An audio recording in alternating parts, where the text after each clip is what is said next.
What is up, everybody? It is Alex from Heavy New York calling from the Alto again, and this time we are here with Nadia Kodes. Thank you so much for being here. It is an honor to be able to speak with you. Thanks for being on the show today. For having me. Yeah. Hi. It's so great to have you here. When I first heard your Acoustic Rust Typo Negative covers album, that was, I really think, that to me is an example of how a covers album should be, because it has your own unique spin on it while paying tribute to one of the greatest metal bands from New York. I think when I first heard Everything Dies, I became hooked on your entire catalog. But the new songs that we heard, the new songs that we heard so far, such as "Trapped" and "Never Lost Again," are also very beautiful. Is this like a good representation of what you're going to be exploring in the future? Is this like indicative of a new album that we have coming out? What could we be expecting in the future? Yes, exactly. I think I'm still figuring it out, my sound. But anyway, I think this is the direction I'm going. So I like gothic romance. I could see that. Well, I'm a pianist, so all my songs are based on my piano, which is, I don't know, just my sound. So Yeah. I don't know how to describe it, how to explain it. I just want my music to be emotional, inspirational, even if it's sad. Because I'm like that. I love tragic music, but I'm still positive. Yes. I usually don't ask this question because it's very cliche, but like am curious to what your inspirations are, because you clearly like metal music. You said you like gothic romance. What were some of the first artists that sort of inspired your piano playing? Because when I ask like a bunch of the metal musicians that I've interviewed, like it's not like I discovered Black Sabbath or Metallica, so I decided to play the piano. Like I'm just wondering where your sources of music inspiration comes from. John Lennon. Really? Yes, I heard John Lennon when I was 6, and I grew up in St. Petersburg, Russia. So it might be pretty unusual, but my father was a huge fan of the Beatles. And because of him and because of John Lennon, I started learning English, and I started, writing my own songs. And John Lennon is still a huge inspiration to me. And I think his simplicity and his sincerity is just a big influence, I simplify everything. What I do on the piano is not complicated. Anybody can do that. But I think what makes me, I don't know if I can say that about myself, like unique is what emotions that I put in my piano playing. So it can be really, really simple, a few chords. Yeah. So, yeah. Yeah, when I heard the lyrics to Traitor, for example, that was really Yes. like that. Don't ask about that. I don't want to be in jail. But I left Russia. Yeah, but but I feel like that was very emotional. I think your music has, well, I think you and John Lennon have a lot of differences. I see that the same amount of emotion is channeled into it. What is your favorite Beatles album? Do you have one? Oh, Abbey Road. Really? Yes, from start to finish. Yeah. I'm still the only person on earth I know who has Help as their favorite Beatles album. Really? Yeah. What's your track on Help? I love Ticket to Ride, and I love You're Gonna Lose That Girl. Oh, she's got a ticket to ride. Yep, you're covering that next. Well, I mean, you cannot go wrong with the Beatles. No, They're the best. you can't. They're the best. Yep. And my dad made it a rule in the house that they have to be your favorite band. So I didn't really have a choice. Oh my God, we have something in common, you see? The Beatles. Yep. Unite people. Yep. My dad Yeah. was like, no more My Chemical Romance, no more Avenged Sevenfold. It's just the Beatles from now on. Come on. How can you even mention My Chemical? Oh, okay, no. I used to listen to them. I still listen to them. I never outgrew the emo. 2007 was such a great year for all of us, Absolutely. I remember Chemical Romance, and I loved him, Finnish. Of course. I love the band. I love them so much. And I think because of Ville Valo, I was even able to discover Typo Negative, because of him. Hmm. And your Funeral of Hearts cover was also really magical as well, that I saw. So much. I love. Ville Valo is one of the reasons why I started writing songs. Okay, because I met him in Helsinki in 2010. It's a cool story. Oh, I gotta hear this. Yeah. So I went to a rock festival which was called Sony Sphere. Oh, cool. I don't know if you've heard of it, but Yeah. it was in a small Finnish town, Pori. So I went there with my friend. Him was, of course, they were performing. And after that, we went back to Helsinki. And my friend was like, "Do you want to see where he lives?" Like, Villabala. I was like, I don't know. I don't want to be a crazy fan, following my whatever idol. But we went there. And at that time, he lived in a tower, in a medieval tower. That's so Billy Vala. It was so gothic. So we went there, and he was casually walking with a bag of, I don't know, it was fruits or like something. And we were shocked, like shocked. And I remember his face and our faces, and all we said was hi. And he said hi, and that was it. But I got so inspired that I went back to St. Petersburg and I wrote my first album. Wow. I really inspired. So Have you thought about doing a hymn covers album like you did with the Typo Negative? not really, because I don't know, my relationship with covers is something I cannot describe. It has to touch me. I don't want to be just another cover artist. I totally understand that. But I'm negative because I felt a special connection, and I felt even a calling to do that. yeah. I think Yeah. it was so natural, but I wanted to ask because I love your original material and I love your covers material. I discovered you because of the Typo covers album, but then when I listened to Trader, Never Lost Again, your recent one, as well as Trapped, the latest single, a fantastic song. But Thank you. does your songwriting process change if if you're covering something versus writing an original? Of course, because it's not songwriting. I don't know. Well, if it's a cover, it's not my song. I still have to make it mine. There's no point of doing just like and you know what? Of course, I'm still a cover artist to a certain extent because I make money. I sing jazz. I have a few cover projects. I perform at people's parties, weddings, and stuff. And that's okay. But that's a different thing. Covering Typo Negative is really something special. I just had to find a connection with my story. So I read his lyrics, Peter Steele's lyrics, and I try to connect the dots to see how can I relate to it. Yeah. Yeah. And I'm just wondering because songwriting is there are people who could, play Mozart start to finish on the piano, but may not be able to write songs. I think the way you write songs is very original and very unique. Does the inspiration for songwriting, does that strike out of nowhere for you? Does it just come naturally, or do you almost look for inspiration? Do you almost have like a place that you go to think of ideas? That's such a deep question. Do we have enough time? I have plenty of time. Oh my God. Well, I ask for inspiration. I've become quite spiritual, I would say. So I ask the universe for experiences. That's how I live.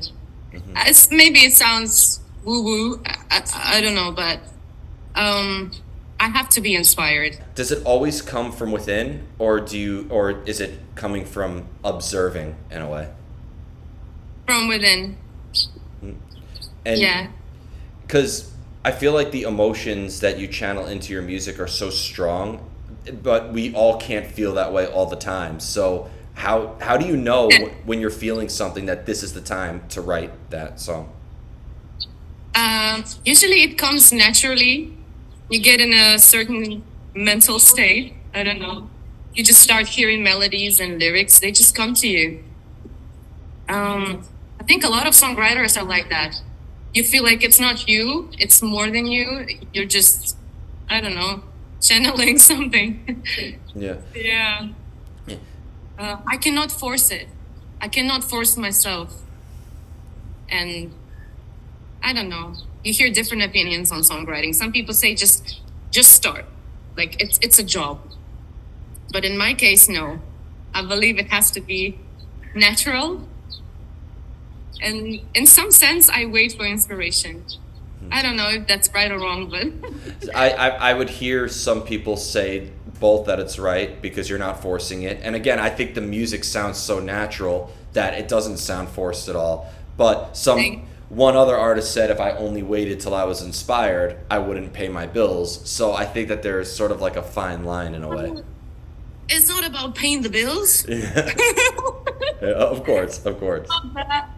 It's about expressing yourself. It's about letting someone or something, letting someone go. It's about expressing yourself, I would say. It's self-therapy. Depending on what you're singing about musically, does it maybe resonate with you differently if it's coming from a more personal spot or if it's coming from a situation in the world or something like that? And you have some songs that are also sung in Russian that I don't know the titles of, but Had a whole career, yeah. a few doing pop music and like, being on MTV, and it was like it's past life now. Really? Yeah, I don't know what it was. Really? Because I thought But that some of the songs that you have in Russia and that are sung in Russian, one that came out in 2022, I believe, which I can't pronounce, but I feel like those are also very captivating. But do you think that the meaning, Yeah. does the energy that you sing into the music change depending on what you're singing about? Of course, of course. I think I was afraid of being myself, being fully myself. So for a lot of years, I was writing about anything in the world, but my own situations and my own emotions. I was afraid of that because it's being an artist. It's like being naked in public, and hearing people talk about you and mock you, and yeah. So it is super scary. For example, sometimes I cannot even listen to Trapped or something because I feel shame. Um, it's weird. It's weird. I'd imagine that makes the songwriting process. That's why the songwriting process could be just as torturous as it can be cathartic as well, right? Absolutely, absolutely. But it's the right thing to do. It's the right thing to do. It's the only way for me now. From now on, the only way. You have to destroy yourself in order to create something I better. have to destroy myself and build a new me. Yeah, that's the only way. It seems like you have many different sides of you, from a metal side to a pop side to an R&B side. Do you feel like you almost have different personalities? Like in the end, it's all Nadia Kodes, but like I feel like in the end, there's so many different sides to who you are that I feel like one song or one album is not enough to fully get to know who you are. I mean that as a compliment. More than enough. Thank you so much. I think I can say the same about. I think you are the same too. Don't you have another personality? I mean, I think And we're all like Jekyll and Hyde in a way, but exactly. And yeah, there are a lot of contradictions, and I don't even know if I have accepted myself. I think it's a journey because, as you said, I have a lot of sides and a lot of mini personalities, and I like different styles of music. And I feel like, I don't know, sometimes people want to put you in the box. Sometimes I want to put myself in the box and put a label on it, kind of define who you are. Like, who are you, Nadia? Who are you? And I don't want to answer that question. I just want to be me. do you think that So, do you think that all the songs that you write is part of the process of you figuring out who you are? yes, absolutely. And I'm close to the truth. I feel like I'm close. Well, your music also, like when I listen to the piano playing, it sounds studied. Do you have a background in classical too, or like studied theory, or? Yeah. I went to a music school. So I studied piano and cello. So cello is my second instrument, but I don't quite remember how to play. Well, I could, but I need to buy my own cello to, yeah, get back to playing. I think I'll do it one day. But yes, so I studied classical music and a lot of boring stuff until I started playing pop music. That's when I got really into it and interested in writing my own stuff. So yeah, that's why I say John Lennon is one of my biggest inspirations. Because if you listen to Imagine and to stuff like Isolation and Real Love, which I covered as well, Yep. I just love how simple he was. Yeah, straightforward. Yeah, and classical music is anything but simple, I feel. It's anything but simple. And I have to sing and play at the same time. You let That's me, another thing, right? which that is, I don't know how you do that. I play piano myself. I don't understand how one could sing and play any instrument, whether it's James Hetfield singing and playing guitar, whether it's you singing and playing piano. I don't know how anybody does that. Does a different instrument, though, being that you use both your voice and your hands, does the different instruments also express a different side of who you are? Yeah, yeah. Sometimes I just I take an acoustic guitar, and I know how to play about 10 chords or something, but it's enough. Like it's enough for me. So if I start writing a song on the guitar, it's different. It becomes a totally different vibe and a different song. So what I did for my album is that I recorded an acoustic guitar, me playing an acoustic guitar, which is such an unusual experience, and I'm proud. I would say it doesn't sound super professional, but I don't care. I mean, It just sounds so. the greatest pop hits, a lot of them use the same four chords, right? So, Yeah, yeah. I would say it's all about your confidence. really, You have to know you're good. If you know you're good, nothing can crush you. do you feel, but Yeah. because the music is so sensitive and so like gentle, I'd imagine that there has to be some vulnerability though as well in your that you have to incorporate as well, right? Yeah, right. Vulnerability is all about vulnerability. That's why it's so scary. That's why it's so scary. Um, when it comes to your classical background, does that at all though play into a role in your songwriting? Are you thinking of key or different forms or anything like that, or being that in the end this is rock and roll, you just say fuck the rules? Yes, I cannot swear, but yes, I say forget about the rules. I don't think about anything at all, I would say. I just think about whether it works for a song or not. So, but I do have my favorite key. It's C minor. I use it quite frequently. It, Yeah, it's just my favorite. And also my thing is I love to sing guitar solos. I love to pretend that like it's a good place for a guitar solo, but I'll do it with my voice. that So is I think so that cool. it's my thing. Yeah. And I started doing it a while ago.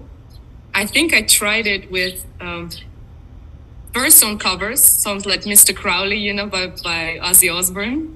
It's one of my favorite guitar solos of all time.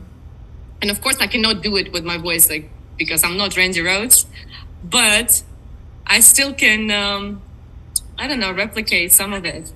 I just love it. Vocalize, da, da, da, da, da, da. You just do it. Yeah. It's so Like it.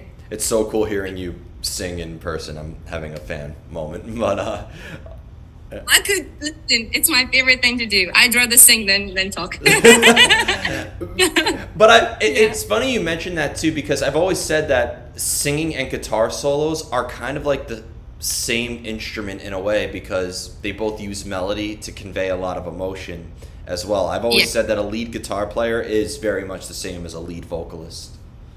Yes, absolutely, absolutely. Yes. How do you know when you're finished with a song?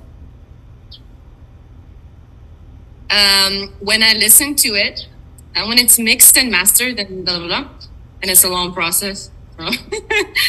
So when it's mixed and mastered, I just listen to it over and over again. If it makes me feel something, it's done. That's it. Because I'd imagine you're feeling things as you're making the song too. But I love asking this. When you work on something for so long, because if you're working on a song for multiple days or weeks, do you find it more difficult to hold on to the emotion that initially sparked it? Yeah. Sometimes you get so tired of hearing it over and over again. You're like, I'm so over it. I'm not in a bad place I was, a year ago when that song was. But yeah, I don't know. It's just a journey, and you have to love your songs, because if it's good and if it's a hit, then you have to perform it multiple times.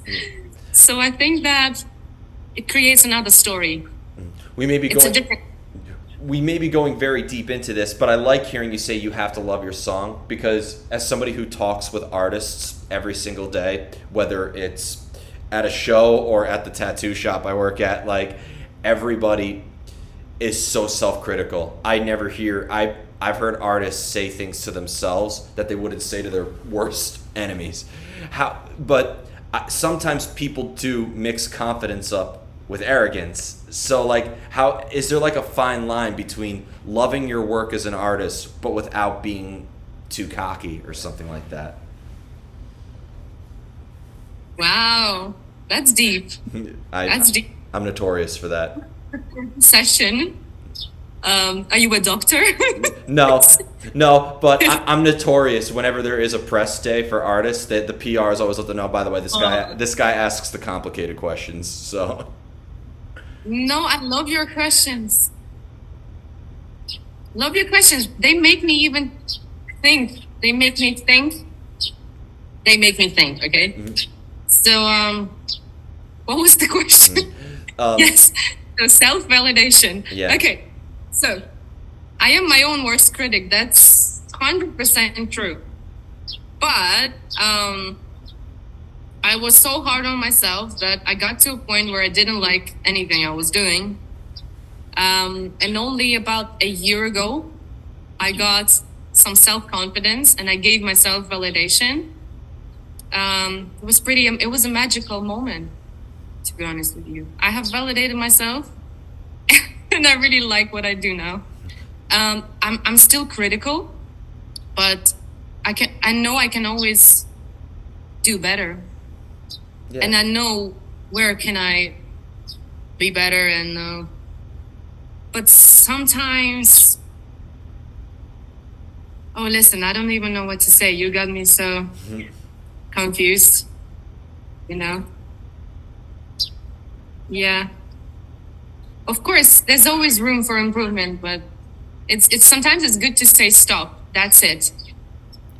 I feel these are things you just learn as you grow as an artist, right? To learn. Yes, I used to be such a perfectionist, and it was so painful. Are you a perfectionist? Or not? Depending on the art that I'm creating. Like, when I'm painting, I kind of throw the perfectionism out the window. You're an artist, right? Yeah. So, can you make a mistake while doing it too? Because it's crucial, right? I'm an apprentice still, so I've made my fair share of mistakes. And with tattooing, you can correct mistakes. There are ways to fix things. But every tattoo I've done, I'm very, very, very self-critical, because it's not about being free and, letting your emotions take over. There's professionalism involved, and you're working with the client to achieve their vision. So it's a different mindset. But when I'm painting, all the rules go out the window. So is it your paintings behind you? Yeah. Wow. Wow, what's going on in your mind? Too much. It's so hard. Too much. It's a mess. Too much. What?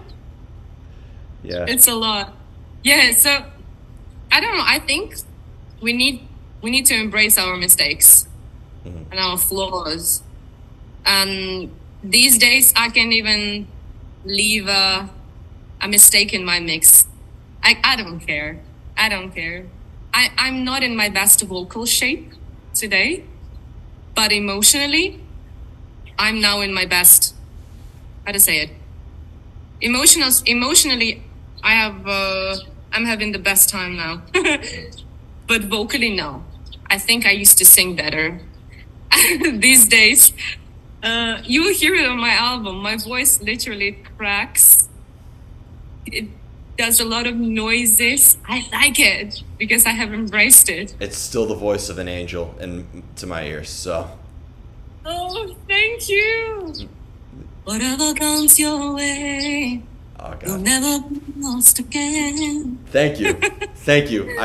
To hear this in person, I'm very lucky right now.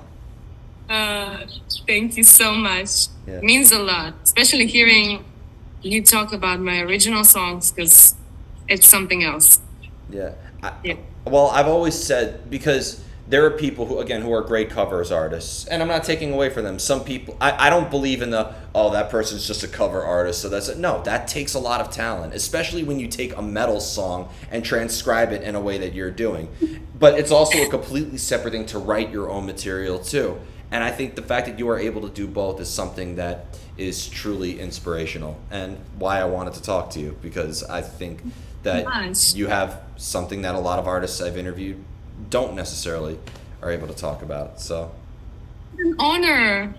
What an honor, because I saw like you interviewed Ville Valo, you interviewed Peter Tijtegren, you interviewed Nightwish, and a lot of great artists. yeah, Oh, but rock.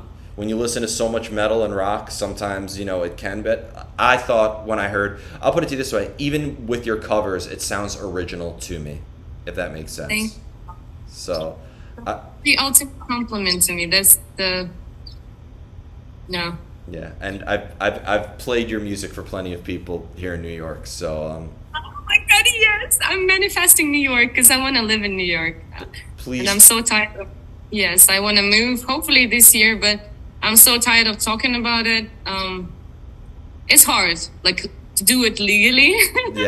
yeah, no, it's hard, but please, Oh. one day I hope to see you play live. I don't care what you play. I just want to see you play. Listen, absolutely, that would be a dream come true. Yeah, Like, I know it will happen, I just don't know when.